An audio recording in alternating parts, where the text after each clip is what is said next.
पाते। दोस्तों नमस्कार, हमारा नाम योगेश शुक्ला है और आप इस समय निष्पक्ष संदेश देख रहे हैं। तो दोस्तों आज इसी काला सच पे बात करेंगे प्रधानमंत्री नरेंद्र मोदी जी के बोलने को लेकर, क्योंकि 2014 के पहले हम आप सब कहते थे कि हमारे देश के प्रधानमंत्री बोल नहीं पाते, हमें बोलने वाला प्रधानमंत्री चाहिए, यानी ताल ठोकने वाला प्रधानमंत्री चाहिए।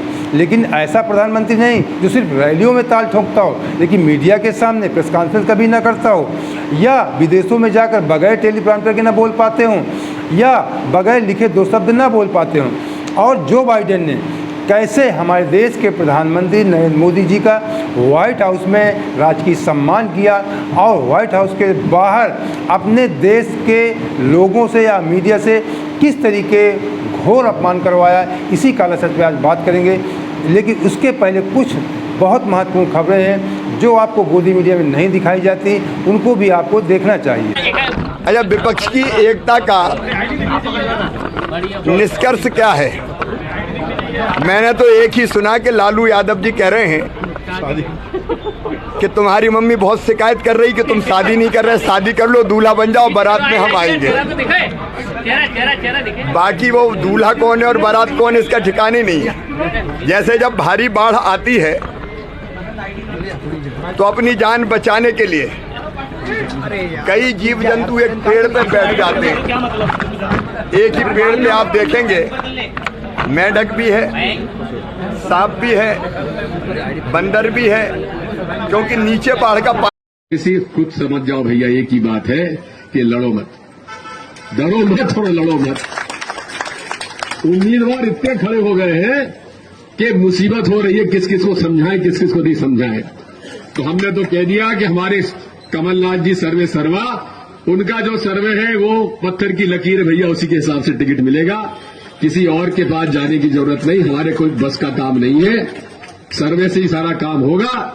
इसलिए एकजुट हो जाओ, लड़ो, डरो मत और भाजपा की सरकार मिटाओ, ये मेरी आपसे प्रार्थना है। बात तो हम लोग का सलाह माने नहीं दिया, नहीं किया, शादी कर लेना चाहिए था। और अभी भी समय गया, बीता नहीं है, शादी करिए और हम लोग बराते चले और शादी करिए, बात मानिए। आपकी मम्मी हमको बोलते कैसे तो हो जाए, हाँ एकदम पक्का करना पड़ेगा। मम्मी आपकी बोलती थी कि आप हमारा बात नहीं मानता, शादी करवाइए आप। दोस्तों जो अभी आपने तमाम खबरें देखी, महत्वपूर्ण खबर है जो इस समय पूरे देश में चर्चा का, पूरी दुनिया में चर्चा का विषय। मैं कई वीडियो बना चुका हूँ, लगभग हर वीडियो में चर्चा करता हूँ मणिपुर हिंसा को लेकर के। तो आज मणिपुर हिंसा को लेकर लगभग 55 दिन हो रहे हैं। आज अमित शाह जी ने सर्वदलीय बैठक दिल्ली में बुलाया था, जिसमें मणिपुर के जो पूर्व कांग्रेस के मुख्यमंत्री वहाँ 15 साल रह चुके हैं, ओकामा जी, उनको 3 घंटे की बैठक चली और 3 घंटे की बैठक में उनको मात्र 7 मिनट का समय दिया गया। वो मणिपुर के विपक्ष के प्रमुख नेता हैं, साथ ही साथ 15 साल का अनुभव भी है उनके कार्यकाल में। मणिपुर मैं आपको थोड़ी जानकारी दे दूँ कि सन 2001 में भी वहाँ हिंसा कुछ हुई थी, क्योंकि उसके बाद जब कांग्रेस सरकार आई है, 15 साल ओकामा जी मुख्यमंत्री रहे, तो इनके कार्यकाल में शांति व्यवस्था वहाँ बहाल रही, मणिपुर अच्छे से रह रहा था। लेकिन अचानक वहाँ पे हिंसा भड़की, अभी 3 मई के द्वारा किस मुख्यमंत्री के कार्यों के द्वारा, कारनामों के द्वारा। मैं इस पर कई वीडियो बना चुका हूँ और जो पूरे मणिपुर के बारे में अच्छे से जानता, जो 15 साल वहाँ का मुख्यमंत्री रह चुका हो, उसको मात्र 7 मिनट बोलने का समय दिया गया है। ये हमारे देश की, ये कोई पार्टी का मामला नहीं है, ये हमारे देश की भी अनदेखी है कि अच्छे लोगों की हमें अनदेखी करना है। हमारे देश की हिंसा का मामला है, उसको हमें किसी भी तरीके, किसी भी रास्ते से उसको हमें शांत करवाना है। हमें ये नहीं देखना कि कांग्रेस पार्टी का है, किस पार्टी का है। यहाँ तो इस समय चल रहा है कि मणिपुर की हिंसा शांत हो जाए। प्रधानमंत्री जी एक शब्द नहीं बोल रहे हैं, सोनिया जी शांति संदेश दे चुकी हैं, सारे नेता शांति अपील कर चुके हैं, लेकिन प्रधानमंत्री जी अभी तक वहाँ पे शांति की अपील भी नहीं किया और जो उस राज्य के बारे में जानता उसको बोलने भी नहीं दिया जाता। ये तो मैं थोड़ी सी आपको झलकियाँ दिया मणिपुर हिंसा को लेकर के, क्योंकि अभी वो हिंसा जारी है, वहाँ शांत नहीं हुई है। अब बात कर लेते हैं जो प्रमुख बात है कि जो बाइडेन ने कैसे हमारे या मोदी जी का घोर अपमान कर दिया। उधर मैं आपको जानकारी दे दूं, थोड़ा 2 वीडियो पहले मैं आपको और दिखा देता हूं कि कैसे अपमान हुआ, बाहर क्या हो रहा था, उसके बाद बात करते हैं।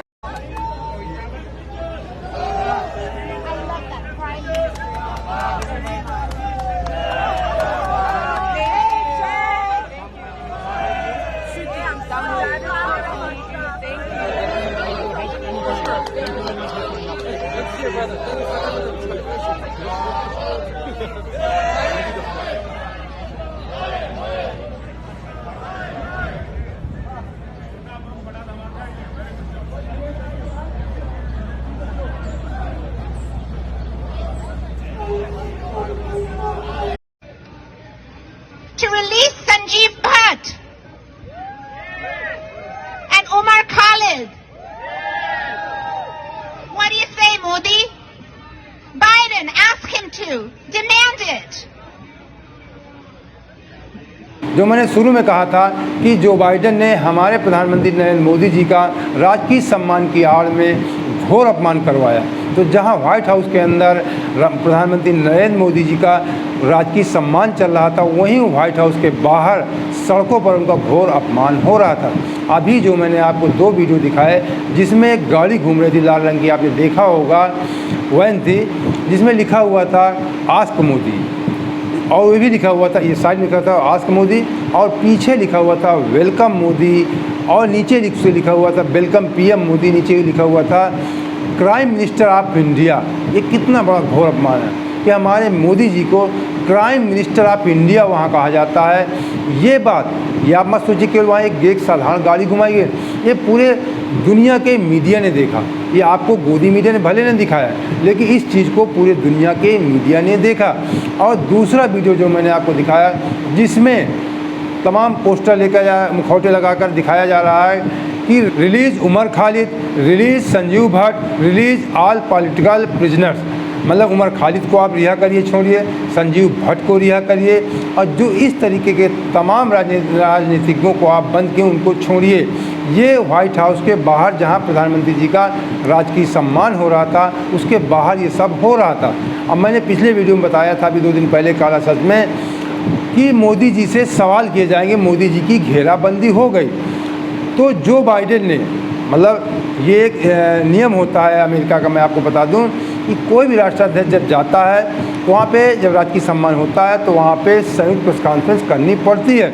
लेकिन ये हमारे देश के लिए बहुत बड़े अपमान की बात है, शर्म की बात है कि जब प्रेस कॉन्फ्रेंस की बात आई तो हमारे देश के अधिकारियों ने, जो वहाँ पे पहले से मौजूद रहते हैं, प्रधानमंत्री जी के पहले से पहुँचने के पहले, जब प्रेस कॉन्फ्रेंस की बात आई तो हमारे देश के अधिकारी जानते हैं कि हमारे मोदी प्रेस कॉन्फ्रेंस नहीं करते, बगैर टेलीप्रॉम्प्टर के बगैर लिखे नहीं बोल पाते, तो रैलियों में बोलते हैं कि रैलियों में उल्टा सीधा कुछ भी बोलना है। तो उन्होंने जब अमेरिका के अधिकारियों से कहा कि प्रेस कॉन्फ्रेंस टाल दी जाए तो उन्होंने कहा नहीं, प्रेस कॉन्फ्रेंस होगी, तो केवल 2 प्रश्न रखे गए।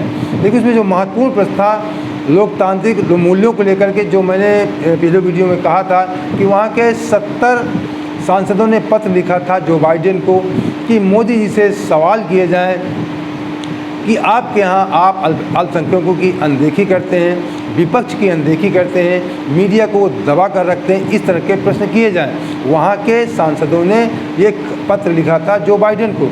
तो जो बाइडेन ने सोचा होगा, अब सीधे मैं आपको बता दूँ, सीधे एक राष्ट्राध्यक्ष कि किसी दूसरे देश के राष्ट्राध्यक्ष का अपमान करे या इस तरह को सवाल करे तो अपने आप को अपमान समझेंगे और पूरी दुनिया में एक गलत संदेश जाएगा कि अमेरिका अपने देश में बुला करके दूसरे देश के प्रधानमंत्री या राष्ट्रपति का अपमान करता है। तो उन्होंने एक कहावत है ना कि सांप भी मर जाए और लठ भी ना टूटे।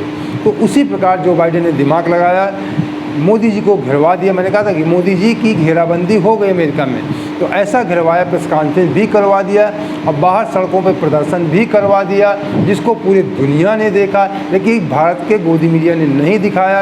और प्रेस कॉन्फ्रेंस में वही प्रश्न पूछा गया जो 70 सांसदों ने कहा था। और उसके अलावा उसी दिन एक बहुत बड़ी बात, मैंने वो दूसरे CNN चैनल का वीडियो था जिसमें बराक ओबामा, वहाँ के पूर्व राष्ट्रपति, ने एक इंटरव्यू दिया उस चैनल को। उन्होंने कहा कि मैं अगर होता तो प्रधानमंत्री नरेंद्र मोदी जी पूछता, मैं उनको अच्छी तरह से जानता हूँ। उन्होंने कहा कि बाइडेन को पूछना चाहिए कि भारत में अल्पसंख्यकों की अनदेखी क्यों की जाती है। अगर ऐसा होता रहा तो मैं इससे, उन्होंने कहा अपनी उसमें, कि ये भी हो सकता है कि आने समय में भारत बढ़ सकता है, जो भारत के लिए अच्छा नहीं है।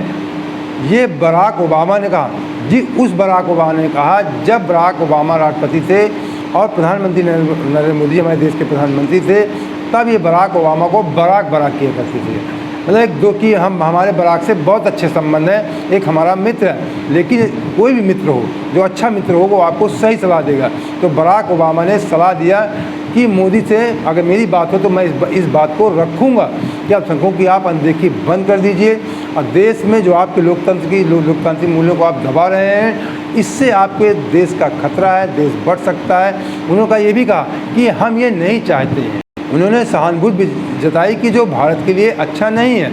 तो इस तरह हमारे देश का जो हम पूरा गोदी में दिखा रहा है कि पूरी दुनिया में मोदी जी का सम्मान हो रहा है, भारत का डंका बज रहा है। तो पूरी दुनिया में क्या हो रहा है मैंने आपको दिखाया और बताया। लेकिन अब आपसे चलते एक निवेदन भी मैं करूंगा कि इसी तरह की अगर आप निष्पक्ष खबरें देखना चाहते हैं तो आप हमारा आर्थिक सहयोग कीजिए। हमारे चैनल को ज्वाइन कर सकते हैं आप, जो चैनल के ज्वाइन बटन है उसके माध्यम से कुछ मंथली पेमेंट होते हैं, उसके माध्यम से आप हमारा आर्थिक सहयोग कर सकते हैं। अगर ये भी नहीं कर सकते तो वन टाइम पेमेंट करके आप भी हमारा आर्थिक सहयोग कर सकते हैं। हमारा नंबर डिस्क्रिप्शन बॉक्स में भी रहता है और स्क्रीन पर भी लगा रहता है। हम कोई बहुत बड़ा आपसे आर्थिक सहयोग नहीं मांगते, 150 पैसे लेकर कुछ भी आप हमारा आर्थिक सहयोग कर सकते हैं। आप जानते हैं कि बगैर आर्थिक सहयोग के इस दौर में, जो इस समय दौर चल रहा है, निष्पक्ष मीडिया दिखाना कितना कठिन कार्य है। अगर ये कुछ भी नहीं आप कर सकते तो कम से कम हमारे चैनल सब्सक्राइब करके और लाइक करके दोस्तों को शेयर तो कर ही सकते हैं। जय हिंद, जय भारत।